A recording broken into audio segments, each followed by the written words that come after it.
Amen. Magandang hapon po. Sabi ho doon, anong mangyayari sa kanyang pangarap? Sino sa inyo rito ang hindi nangarap? Ay, hindi nag-dreams. Of course, lahat ko, bawat isa ata ay may pangarap. Bawat isa ay may dreams. Ang babagat ho ng atin hong series ngayon is Faith Life of Joseph. For a month, pag-aaralan po natin yung buhay ni Jose. Nawa ay tumatag ang ating pananampalataya sa ating pong Diyos na buhay as we study the faith life of Joseph. Yung buhay pananampalataya ni Jose. Alam niyo po, at siguro namang alam niyo na wala hong pangarap na madaling matupad. Maliban lamang kung ang pangarap mo ay mag-stay na mangarap. Mag-stay na matulog. Di ba? Lahat ay merong price. Di ba? And tingnan natin. Nabasa natin o narinig natin yung salita ng Diyos. And then, merong dalawang pagkakataon na nanaginip itong si Jose. No? At yung pangalawa nga ay narinig pa nung kanyang tatay at ang sabi ng tatay niya, anong inaakala mo, pati pa kami ng nanay at tatay mo ay yuyukod sa iyo? Yan. Pero ang gawain lang naman ni Jose ay sabihin yung kanyang napanaginipan o yung kanyang naging pangarap. No? At one tragic day, nag-meeting yung mga kapatid at pinagplanuhan nila yung pangarap ni Jose. Okay. Doon sa istorya ni Joseph, he did nothing wrong. He was persecuted, hated by his own brothers to the point that they sold him sa slavery. Sabi ron, here comes the dreamer, they said to each other. Come, now let's kill him and throw him into one of their cisterns and say that a ferocious animal devoured him. Then we'll see what comes of his dreams. Then we'll see what comes of his dreams. Maaaring ilan sa inyo ang nakaranas nung nagsabi na nangangarap ako na umunlad yung aking buhay at dahil dito I will take a step para pumunta sa ibang bansa. At hindi naman siguro kayo pinalakpakan kaagad ng lahat ng tao. Uy, galing. Pag ikaw ay nagsabi ng pangarap, laging magkakaroon ka ng mga tao na hindi maniniwala sa iyo. Tama mo ba yan? O hanggang ngayon, maaaring meron pa rin mga tao na hindi naniniwala sa inyo. Kahit nga pag nagsabi na, uy, nagbaho ka na. Oo, talaga. At ang gustong-gusto nila yung makita na hindi mangyari ang iyong mga pangarap. Okay. Bilang mga tao, meron tayong mga difficulties dito sa lupa. At yan po ay malinaw ho sa Biblia. Yung Biblia ho teaches that believers will have various kinds of problems. Na meron mga iba't ibang problema. Tingnan ho natin ang sabi ho ng Panginoong Yesus.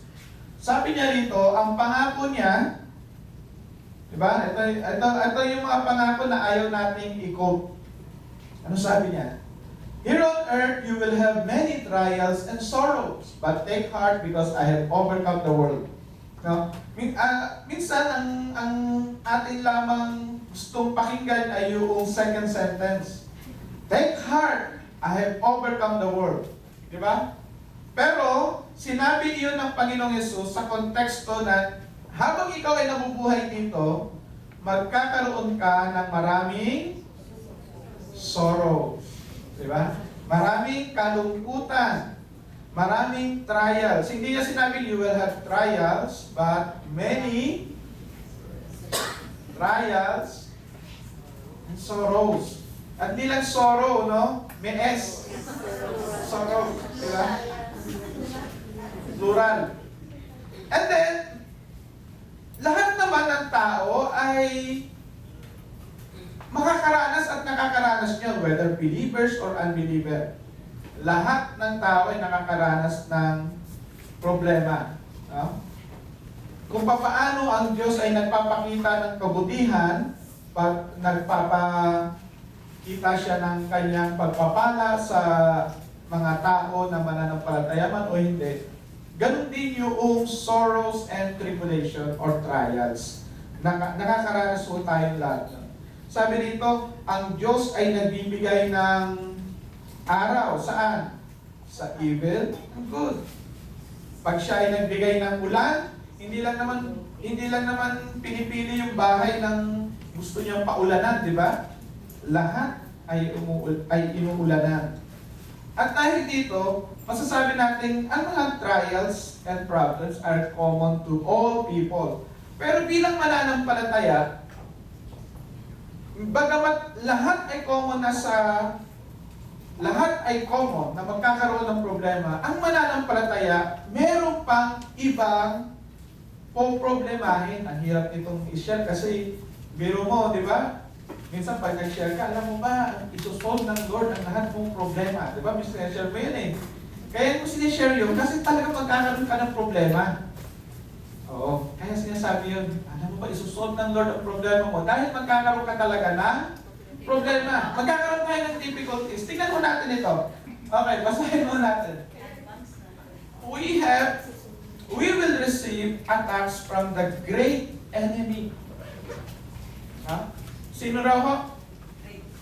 Great enemy. Basahin mo natin. Be careful. Watch out for attacks from the devil. Sino raw yung devil? The devil is your great enemy. He prowls around like a roaring lion looking for some victim to devour. Now, let us always remember na ayaw na ikaw ay maabot yung maayos na buhay ay ang dyablo. Ang ayaw ng katiwasayan ay ang kaaway. Kaya nga sinabi ng salita rin ng Diyos, ang ating pakikipaglaban ay hindi sa laman, kundi sa Espiritu. The battle ay sa Spirit, hindi sa flesh. Hindi tao ang kalaban, kundi Espiritu. Kung gano'n ang magiging perspektibo ng bawat mananampalataya, mas aangat yung kanyang pagtitiwala sa Diyos at maging pagkilala sa kanyang kapwa o maging kapatiran. No? That there are times that God allows things to happen para mangyari yung kanyang plano. Okay. And then, nung nanampalataya ka, akala mo, bakit gano'n? Kung gano'n ako nanampalataya, nagkaroon ako ng persecution. Ha? Sino mo rito hindi na-persecute? Persecution from unbelievers. Then you will be handed over to be persecuted and put to death, and you will be hated by all nations because of me. Tingnan nyo, dahil sa pananalig sa Panginoon, pwede tayong ma-persecute at ma-put to death. Tama mo ba yun? Pwede yung mangyari. At meron mo tayong mga kapatiran ngayon na gano'n ang nangyayari sa kanila. Ang iba'y napupugutan, ang iba'y nakukulong, ang iba'y nahuhuli. Di ba?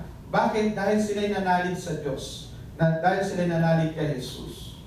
Okay, sabi doon sa John 16 verse 2, a time is coming when anyone who kills you will think he is offering a service to God. No? There will come a time of religious persecution. Okay. So, iba't iba hong klase ng difficulties. Ang hirap nila, no? Mananampalataya ka na sa Panginoon at sinasabi niya, ito ang maaaring mangyari sa iyo.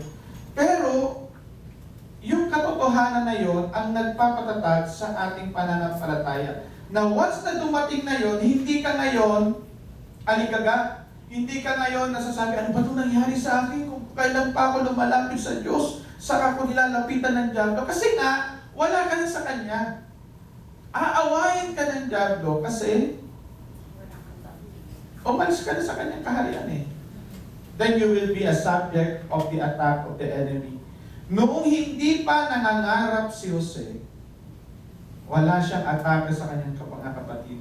Nung dumating na yung kanyang pangarap, saka dumating yung atake.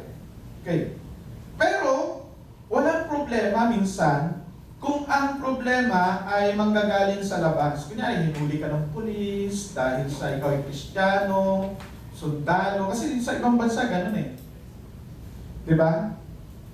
Ang problema ay ito. Okay, tingnan mo natin. That the greatest problem ay hindi from people whom we don't know. Ang greatest problem ay from people, from our friends and people close to us. Tama ba yun? Na yung hardest to understand and cope and overcome ay problems that will come from closest people. Sino ang nagbenta kay Jose? Kapatid niya. Diba? At napaka-spiritual pa ni Judah. Alam niyo ba si Judah, siya yung kalululuhan ni Jesus? Ano sabi ni Judah? Benta natin siya. Pero hindi pa na dumihan yung ating kamay. Diba? Okay. Jeremiah 20 verse 10. Sabi nito si Prophet Jeremiah, all my friends are waiting for me to speak. Yung mga kaibigan ko, hinihintay ako na madulas. Sige na, tignan ko nga yung pangarap mo. O, sige nga. Kala mo At minsan ganun, di ba? Yung ikaw, habang ikaw ay gumagawa, habang ikaw ay kumikilos, ang hinihintay ng tao, magkamali ka. At yun pa yung nangyari kay Jeremiah. Ito Psalms 55 verse 12 to 14. Ito po yung prophetic Psalms patungkol naman sa betrayal ni Judas kay Jesus. Sabi dito sa verse 12, if an enemy were insulting me, I could endure it. If a foe were raising himself against me, I could hide from him. But it is you, a man like myself, my companion, my close friend, with whom I once enjoyed what? Sweet fellowship as we walk with the throne of the house of God. No? Habang tayo naglalakad, kaya nga ho, saan ang pinakamahirap na problem? Hindi sa people na malayo at hindi mo kilala, kundi people close to you. Saan ang mayroong pinakamaraming matitinding krimen na hindi involved ang droga? Pamilya. Pamilya. Di ba? Yung mag-asawa, magsasakalan. Di ba? Bakit po? Kasi sa tindi ng selos, sa tindi ng sakit, kailan ka nasasaktan? Sa mga tao na malayo sa iyo o sa taong pinakamalalapit sa iyo? Di ba? At yung pinakamalalapit na yun, doon lumalabas yung pinakamatinding offenses. Okay. Ang tawag sa Biblia horon ay offenses. Tingnan natin ito. Ang sabi ni Jesus, offenses will come. Darating at darating, we will offend and we will be offended. Tayo'y makaka-offend at tayo'y ma-offend. At yan ay realidad ng relationship. Hindi ko alam sa inyo kung napaka-perfecto ninyo at hindi ninyo na-offend ang mga taong close sa inyo. Kasi si Joseph, nagsasabi lamang naman siya ng dreams niya, pero offended yun na yung mga kapatid. Tama ba? Yung sinasabi na niya, uy, nangarap ako, ganito, ganito. Pero sa kanya mga kapatid, iba yung paningin nila doon. Di ba? Nakita nila, mas magaling ka ba sa akin? Tingnan natin si David. Nung si David ay sinabi, bakit yung hindi tuloy na yan ay nagsasabi ng ganyan? Sino ang sumuway sa kanya? Kapatid niya, mahimik ka. Hindi mo alam yan. Magaling yan. Sino ka lang? Hindi siya sinuporta ng kanyang mga kapatid. Si David, di ba? Pero, si David may pangitain, si Jose may pangarap. Di ba? Meron siyang dreams. Basahin natin sa Tagalog. Sinabi ni Jesus sa kanyang mga alagad, hindi maaring di dumating ang mga kadahilanan ng pagkatisod Subalit kahabag-habag ang sinuman na pinanggagalingan niyon. Yung salitang pagkatisod o offenses ay salitang skandalon sa Grego. Ang skandalon ay stumbling block. Isang batong katitisuran. O ito ay isang bagay na nag-trigger. Isang bagay na nag-trip. No, yung isang bagay na salita na pagka narinig mo, ikaw ay nag-iiba yung pananaw, nag-iiba yung panting ng tenga mo. Ang tawag doon ay scandalon. Offense is like the bait in a trap. Ito'y harmless unless we feed on it. Di ba yung pag may trap, paano nila hinuhuli ang unggoy? Ang unggoy hinuhuli nila, di ba? Yung nakita ko doon na yung unggoy, hulihin nila, lalagyan nila ng pagkain yung bote. Yung bote, lalagyan nila ng pagkain yun. Ngayon itong unggoy, ipapasok yung kamay sa bote. At pag hinawakan niya na yung pagkain, hindi niya na maaalis unless na bitawan niya yung pagkain. Di ba? Kasi pagka inawakan mo yung pagkain, lalaki na yung kamay mo, hindi mo na ngayon maaalis sa bote. At gano'n nila inuhuli yung unggoy. At yung salitang skandalon ay parang ganoon. It's a bait. Para ka makaalis doon, kailangan mo siyang bitawan. Pero dahil nga bait siya, ang hirap mo siyang bitawan. Yes, masarap. Di ba? Ganun mo yun. Nakuha mo natin? Okay. So the closest the relationship, the more severe the offense. Yan, di ba? Yung mga hiwalayan, yan, yung mga, mga ika-anim na utos, mga gano'n, di ba? Oo, talagang, di ba? Yung, di ba? Parang ang sarap pa, noorin, di ba? Mga ganun klase. Okay. Hindi, nakita ko lang. Di ba? Okay. And then, being offended is sign of the time. Sabi ni Jesus Christ. And then many will be offended, will betray one another, and will hate one another. Then many false prophets will rise up and deceive many. Notice, tingnan mo natin yan, notice natin. That Jesus warns of false prophet immediately after his prophecy of many being offended. Sabi ni Jesus Christ, okay, many will be offended, will betray one another, and will hate one another. Tingnan mo natin yung next verse. Then many false prophets will rise up and deceive many. Bakit sinunod niya yon na maraming ma-offend at biglang meron mga false prophet? Ang false prophet ay wolves. Ay wolves. Yung wolves, alam niyo ba yung wolf, yung lobo, ayon sa pag-aaral, sila yung titingin bilang grupo at titingnan nila sino ang pinakamahina. Ngayon, pag meron kang sugat, ikaw na kagad ang prime target nila. Pag ikaw ay offended, sugatan ka. At dahil sugatan ka, madali kang silain ng lobo. Madali kang sabihin ng talaga naman di ba? Kita mo. Sinabi ko sa iyo ganun kagad yun, di ba? Offended ka kasi. Ngayon, madali kang maniwala, madali kang magtiwala sa sama na kahit hindi mo kilala. At ganoon, no? Yung cults, yung false teachers, ano ang makikita natin sa false teachers? Ang false teachers, ang lagi nilang binabalita ay ano ang mali sa isang grupo. Ito yung mali ng religion na ito, ito mali na ito, ito mali na ito, ito mali. Ngayon, ibig sabihin ba na alam mo lahat ng mali, yung nagtuturo ay tama? Diba? Kasi nga pagka ikaw ay offended, vulnerable ka. Kasi sugatan ka Tingnan ninyo yung mas madaling makuha ng yung madaling ma-magnetize. Di ba yung mga nasaktan at yung mga iba, yun ang tinitignan madali itong mapasagot kasi nasaktan, di ba? Yung mga, di ba?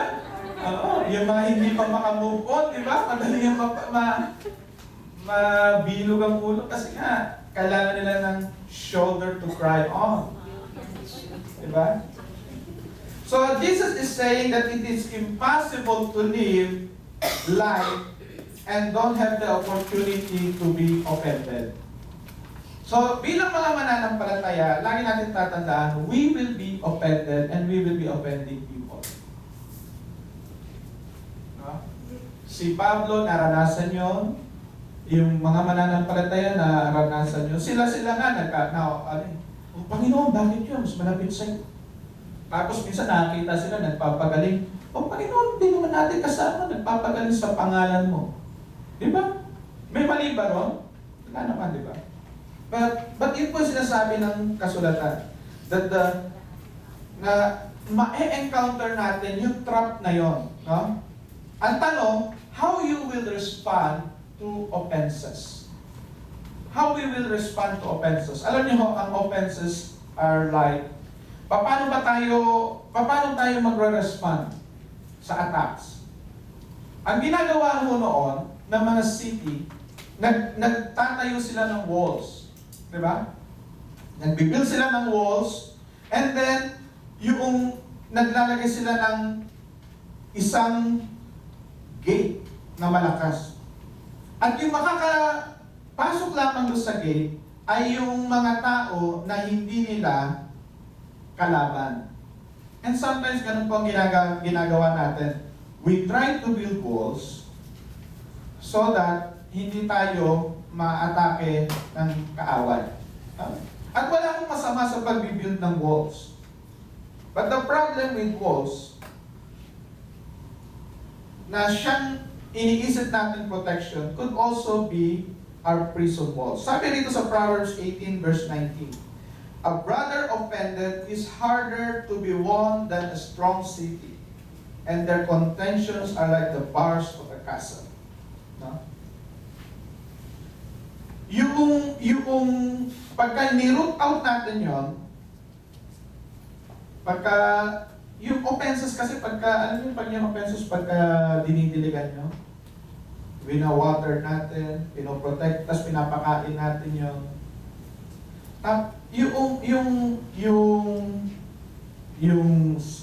level of bitterness lumalalim at umaangat para siyang walls.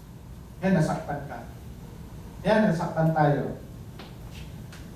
Pagka dinidiligan natin yung sakit na yon, lalo yung lalalim, at lalo siyang tataas, para siyang walls. Kasi dinidiligan natin. Oh, ito. Oh, tapos lahat na lang ng titingnan natin yan. Tumidilig tayo, tumataas tayo.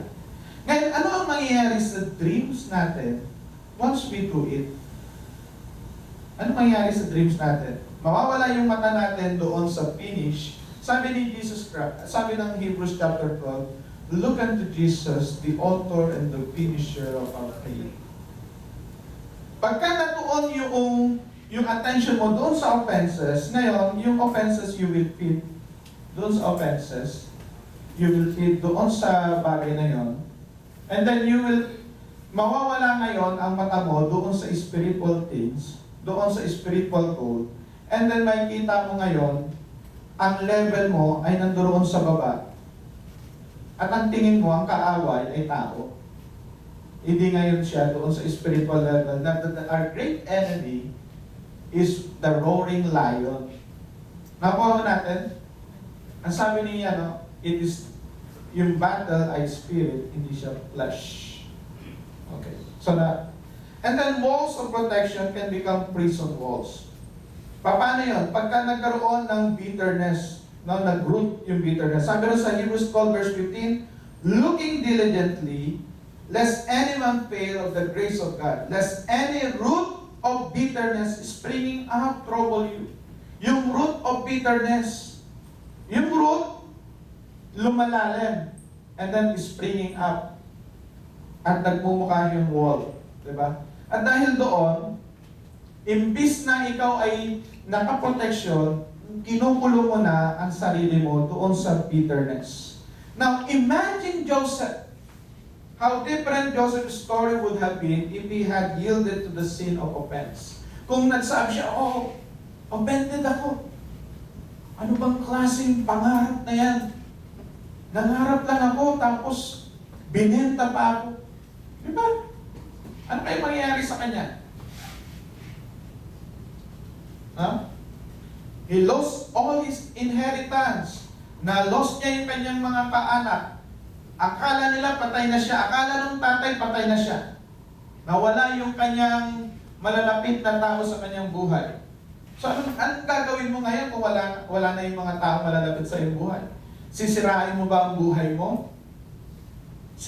Tatalikuran mo ba yung pananampalataya mo? Anong ginawa mo ni Joseph? Joseph continue na maging productive. Nung nandoon siya sa bahay ni Potiphar, hindi siya nagmamaktol. Binenta lang ako. Hindi. Di ba? Hindi mo siya nagmamaktol. Hindi niya nakita na yung trabaho na yon ay dahil binenta siya at binitray siya. Kundi nakita niya na meron pa rin purpose yung buhay niya. Kahit na yung kanyang trabaho ay kasambahay, naging mahusay siyang kasambahay. At dahil doon, umuunlad siya. Na ihahanda niya yung sarili niya para sa kanyang dreams. Dahil darating ang araw, mamamahala siya. At yung kanyang pamamahala doon sa bahay ni Potiphar ay kaparaanan ng Diyos upang ihanda na pagdating ang kanyang pangarap, handa na siyang harapin yung pagsubok na na maghari. Amen ba, no? Kasi kailangan makita natin na even yung pinakamatinding pagsubok ay kaparaanan pa rin ng Diyos para ihanda tayo sa mas malaking pangarap ng Diyos para sa atin. Kaya there is no way na kailangan tayong manatili doon sa walls na tinitingnan nating protection, but sa totoo lang, it becomes our prison walls. Amen. Nakuha mo ba natin? No? Kasi kung patuloy tayo, ang sabi ni Paul sa Philippians chapter 3, forgetting what is behind, I'm straining forward to what is ahead. Iniiwan ko yung nakaraan, nagpapatuloy ako sa hinaharap. At ganun po tayo dapat, no? Nakikita natin, kasi pag nakikita mo, uy, ang dahil pagsubok. Pag ikaw ay nanatili sa bawat pagsubok, at yun ang doon ka tumuon, hindi mo makikita yung biyaya na ibinibigay sa iyo ng Panginoon na kalakasan para mapagtagumpay yung mga pagsubok na yun. Sapagkat yung pagsubok ay tuntungan para maabot natin yung pangarap ng Diyos para sa atin. Amen ba? No? Hindi kasi po pwede sa lahat ng asong kumakahol, babatuhin mo natin. Kumahol ka, babatuhin kita. Kumakahol ka. Oh. Kasi ang mangyayari noon, yung attention mo mapupunta sa mga aso. At mauubos yung oras mo at hindi mo mapupuntahan ng yung panahon.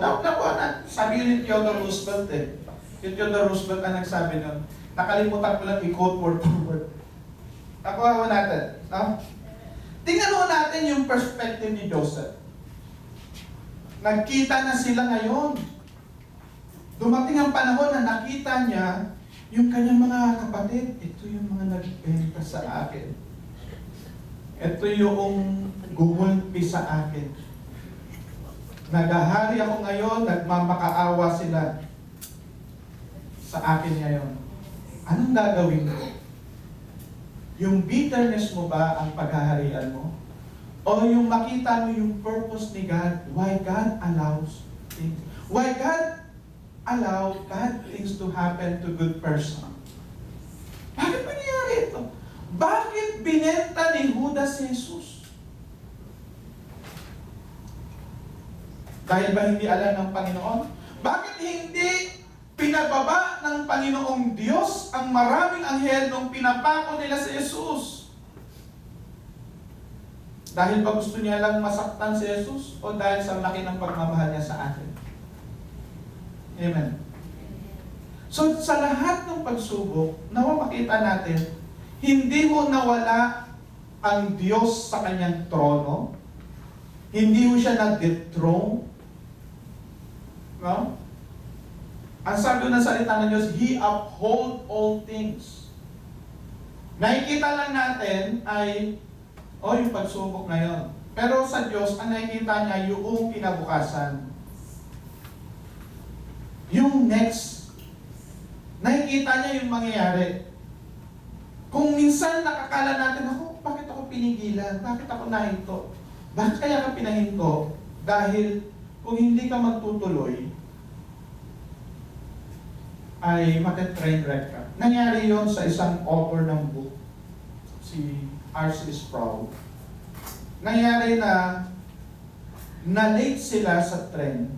So ang trend nila ay yung kanilang bagon, yung car nila, napunta sila doon sa likod.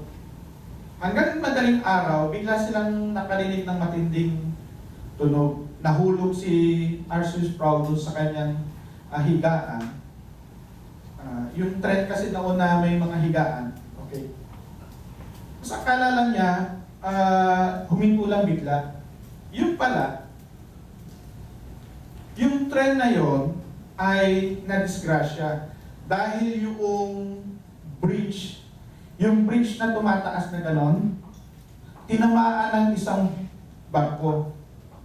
Tinamaan ng barko, segundo lang. Pagkatama ng barko, doon naman padaan yung tren. Kaya yung mga naunang bagon, yun po yung bumagsak. Siya at ang kanyang asawa na sa likod, at dahil sila'y na-late, sila'y naligtas. Wala ba yung kamay ng Panginoon doon? Ang Panginoon, nasa kamay niya tayo eh. At pag inilalagay natin yung ating buhay sa kamay ng Panginoon, kahit yung mga denials, kunyari may application ka, hindi ka natanggap, kahit even our denials, nandoon pa rin yung kamay ng providence ni God. Yun yung providence ni God na alam niya ang pinakamabuti para sa atin. Ano sabi ko ni Joseph? But as for you, you meant evil against me, but God meant it for good. Akala niyo lang, gusto niyang gumawa ng masama sa akin, pero ang Diyos ginamit iyon para sa kabutihan. God meant it for good. Ang diin ni Jose, God meant it for good. God allowed things to happen. And sometimes God don't allow things to happen. God allowed things to happen, and sometimes He don't allow things to happen for His purpose. Because He meant it for good. He meant it for good. Yun po yung pananalig natin sa Diyos. Panginoon, ang buhay ko nasa kamay mo. Wala sa akin. May mga pangarap ako na maaaring hindi matupad, kasi may, di ba? Minsan kasi yung pangarap natin maliit at ang pangarap ng Diyos mas malaki. Ang pangarap lang naman ni Jose, yung kanyang tinanim, yuyukod doon yung mga tanim ng kanyang mga kapatid. Pero yung pangarap ng Diyos sa kanya, sa pamamagitan niya, maliligtas yung kanyang buong angkan. At dahil doon, magpapatuloy yung angkan na magdadala ng tagapagligtas. Yung lolo ni Jesus ay si Judah. At si Judah po ang naging lolo ni David. Kaya ho nagkaroon ng katuparan yung mga prophecy. So hindi ho siya natapos lamang doon. Tayo ho mga tao, tingin lamang ho natin, ito nangyayari sa akin. Ito yung mga tao, ito yung pangyayari, gano'n. At napakaliit ho ng ating nakikita. Pero yung Diyos, nakikita niya, sabi ron salita, He declares the end from the beginning. He already declares the end. Once we read our Bible, we know that na tayong mananampalataya ay victorious. Dahil naisulat na sa Revelation na maghahari ang Panginoon. Alam na natin, panalo na tayo. Pero bakit nangyayari pa rin ito? It's part of His working.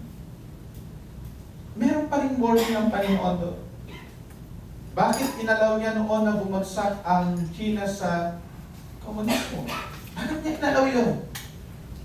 Meron pa rin siya. Pagkatapos na malit yung bamboo curtain, ang mga mananampalataya ay nang makita nila, kala nila wala na yung gawain ng Panginoon. Pero dahil sa pinagbabawal, yung mga tao, hinahanap yung bawal. Tingnan ninyo, di ba sa Pilipinas, kung ano yung pinabawal, yun ang hinahanap. Talagang binibenta, ginagawa ng paraan, ginagawang liquid, nilalagay sa pool, nilalagay sa kung saan, di ba? Nung pinagbawal yung Bible sa China, hinarap-tarap naman nila. Kasi may kaparaanan ng Diyos. Mga kapatid, anuman po ang pinagdaraanan natin, o anuman yung pinagdaanan natin, lagi natin tatandaan, maaring yung enemy, the great enemy, yung roaring lion, no? He meant evil against us. Kasi ang ayaw ho na tayo ho ay tumakbo na mabilis, ay ang dyablo. Lagi mo natin tatandaan yun. Hindi tao ang kalaban, spiritual ang laban. Amen ba ron? But God meant it for good in order to bring about, as it is this day, to save many people. He meant it for good. No? Huwag po tayong mag-blame na kung hindi nangyari ito, hindi sana ganito, ikaw ang may kasalanan, it is your fault. Huwag po tayong maghanap ng sino may fault. Hanapin natin, Panginoon, nasaan ang iyong kamay sa mga bagay na nangyayari na ito? Ano yung plano mo? Why you allow these things to happen? Yun yung, bilang mananampalataya at bilang umaangat na mananampalataya, ang pagtatanong natin ay magkakaroon din ng senyales gaano tayo lumalalim sa ating pananampalataya. So tanong natin, Panginoon, nasaan ka dito sa mga bagay? Bakit mo inalaw ito mangyari sa aking nanay, sa aking tatay? Bakit ito? No? Okay.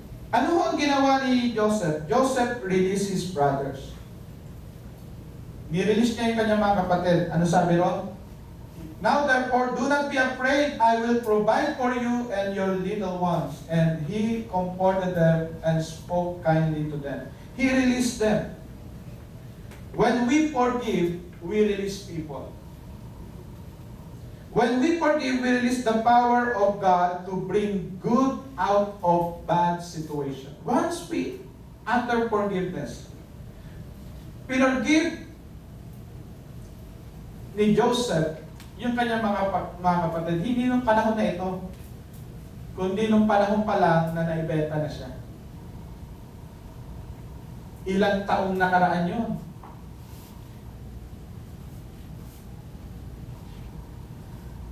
God allowed bad things to happen in order for the highest possible good to happen. Yung pinakamagandang mangyari.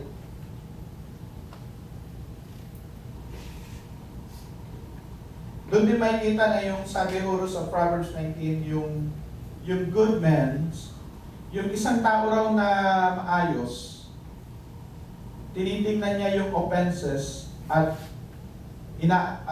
nagbibigay siya ng kapatawaran, and then he overlooks yung mga bagay na yun. At doon po tayo lumalago. At napakahirap yun. Napakahirap yun kung ilalagay natin yung ating buhay siguro kay Jose. Hirap yun. Baka katulad tayo ng pasan ko ang daigdig. Di ba? Yung pasan niya na yung ano na, nung naroon na siya sa taas at nakita niya yung kinakasama ni Metring na kanyang nanay. Si Metring nanay niya di ba? Alam niyo ba yan? Yung sa pasan ko ang daigdig? 1987, kay Sharon Cuneta. Hindi niyo binabasa yung The Migrants, sinulat ko yun. Di ba? Di ba nakita niya yung kanyang talagang medyo galit siya si Sharon kasi ito yung ayaw niyang tanggapin sa kanyang, di ba? Pero bilang mananampalataya ho, we utter forgiveness and we bless people. Lalo na pag ikaw ay inangat na niya. Diba? Lalo na, hindi ka pinagpala ng Diyos para dumating ang panahon na maliitin mo ang mga tao na gumawa sa iyo ng kamalian. Pinagpala ka niya para dumating ang panahon na makita ng tao na mabuti ang Diyos, na kahit ikaw ay ginawa ng masama, gagawa ka pa rin ng mabuti. Dahil ikaw ay mabuti, gagawa ka ng mabuti. Eh, hindi na pinagpapala ng Diyos. At doon po nawa natin makita yan. And forgiveness is cure for offenses. Bakit to? Because we believe that God upholds all things. Ang Diyos ang humahawak ng lahat. Sabi rin sa Romans 8:28, and ito gusto natin itong i-quote eh. Pero dito pumapasok yun. And we know that all things work together for good to them that love God, to them who are the called according to His purpose, to them who are called according to His purpose. Lahat po tayo na tinawag. At sasabihin natin, all things work together for good. Bakit po? Na-open ka. Hindi, lumago ang aking pananampalataya sa Diyos. Di ba? Nakuha ko natin. At ganun mo yung faith life ni Joseph. Yung naglalakad siya, nakita niya, kung hindi nangyari yun, wala siya sa kaharian. Hindi siya governor dapat ng Egypt kung hindi siya na-ibenta. Ngayon, huwag nyo naman ibenta mga kapatid niyo. Ibebenta kita para ka maging governor. Hindi ho. Nangyari yung kay Jose. No? So nakuha ho natin yung mga kapatid. No? Makikita rin ho natin yun doon sa parable sa Matthew 18, nung sinabi ni Jesus Christ kung paano ka kailangan bakit mo kailangan magpatawad, bakit mo kailangan mag-release, di ba? Okay. In Genesis 50 verse 19 and 21, sabi ron, balikan natin, you meant evil against me, but God meant it for good. Di ba? Parehas. Parehas eh. Yung sinasabing all things, that means kahit yung mga mali na akala nating mali, o kahit yung masasakit na akala nating masakit, all things work together for good. Diba? Minsan madali siyang i-quote pag maganda yung kalalagayan. Paano pag nasa gitna ka ng persecution? Sa gitna ka ng hugot ka ng hugot. Tapos hindi ka sinasagot ng tinatawagan mo, di ba? Meron ka, di ba? Yung mahal mo sa buhay, di ba? Tatawagan ka lamang pag malapit na sa padala mo. No, pero bilang mananampalataya, let us always believe that all things works together for good to them that loves God. All things, all offenses works together for good. All trials, all sorrows works together for good. Amen. Dahil maaring yung trials, sorrows, at offenses mo ngayon is God's way para i-prepare ka for greater things. Walang great people sa history na hindi nag-undergo ng great trials. Amen ba? So, when we forgive, we release the power of God to bring good out of bad situation. We believe that God upholds all things. Ang tawag nila ron ay concurrence. Ano man po ang meant ng kaaway sa atin, let us always remember the battle ay spirit, hindi flesh, hindi tao. Ano man po ang atake sa atin ng kaaway, makita ho natin nawa na tayo'y napapatagpag lamang na at lalo lamang gumaganda ho tayo. Dahil para ho tayong mga diamante, habang natatapyasan, mas nadedefine yung ating curve. At mas lalo tayong nagmamahal. Tayo pong lahat ay tumayo at tayo ay manalangin. Panginoon, Ikaw po ay Diyos na buhay at Diyos na banal, O God. At sa panahon na ito, O Diyos, ano man pong pinagdaraanan ng aming mga kapatid, dalangin po namin ang iyo pong makapangyarihang kamay ang pumilos sa puso, sa buhay ng bawat isa. I-guide niyo po kami, Panginoon. Patuloy po ninyong buksan ang aming mga mata sa iyong kamay, O Diyos, na kumikilos, O Diyos. Dalangin namin, O Lord, na tulungan niyo po kami at turuang patuloy pong magpatawad. Tulungan niyo at turuan niyo po kami, Panginoong, makita na sa anumang nangyayari sa amin, Panginoon, gaano man ito kasama, still mabuti, maganda ang plano ninyo sa amin. Tulungan niyo po kaming makita ang mga bagay ayon po sa iyong pananaw. Lord, we pray for a mighty outpouring of your Holy Spirit even right now, O God, na kayo po ang pumilos sa puso, sa isip ng bawat isa. Patuloy kang maitaas, patuloy ka pong mapakilala. Sa pangalan po ni Jesus.